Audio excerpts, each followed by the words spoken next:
shumë kontribut dhe mbi të gjitha ke bërë apel për një kalim më djathtas edhe ideologjikisht për Partinë Demokratike, por ndërkohë Trump e ka kthyer në një formë arti, e ka ngritur në art doktrinën e tij politike, sidomos kjo e reja që ka dhe një emër shumë interesant, duhet thënë. Le të themi që mund t'i apeloj politikisht edhe brezave më pak të interesuar për politikë, siç është Fafo, që në fakt vjen nga një brez TikToku, Instagrami, por e kthyer në një doktrinë kombëtare dhe shtetërore, duket se përveç se interesante ka sjell pasoja për njerëz jo dhe aq të këndshëm në arenën ndërkombëtare.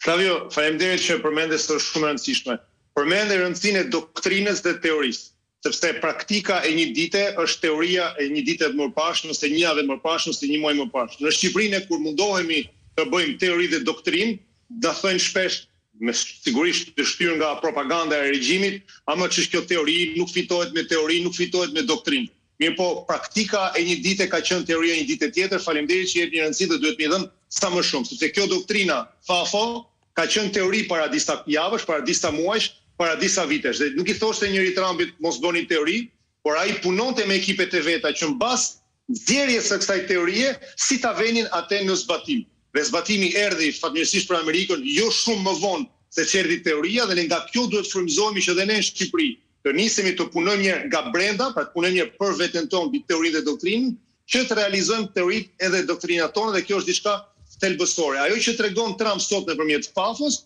është rëndësia e raporteve të forcës në arenën e politikës ndërkombëtare dhe të interesave të shteteve.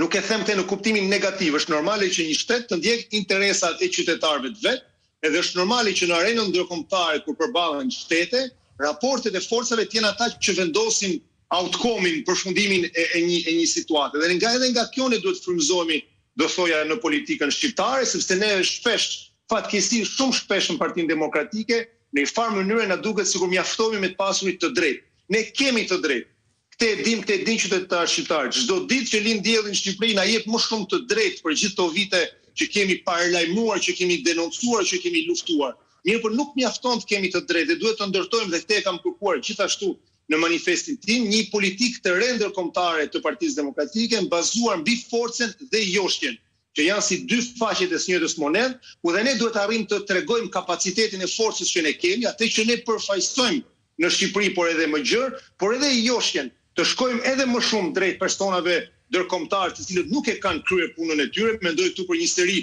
burokratësh të ndryshëm, të cilët nuk e kryen detyrën e tyre siç duhet ta kryejnë, dhe ne duhet shkojmë më shumë për tyre, të gjykojmë më pak, të gjejmë rrugët e joshjes, sepse këtë fundit politika ndërkombëtare të detyron të ulesh edhe me persona që ti nuk e ke qef, edhe me persona që ti nuk e respekton, sepse në fund të fundit ajo që ka rëndësi është që ne të realizojmë, të jetësojmë projektin tonë për Shqipërinë. Ndërkohë, do doja të dija dhe në këtë moment ju thatë për një riqasje të re të marrëdhënies ndërkombëtare. Në ç'pikësh marrëdhënia me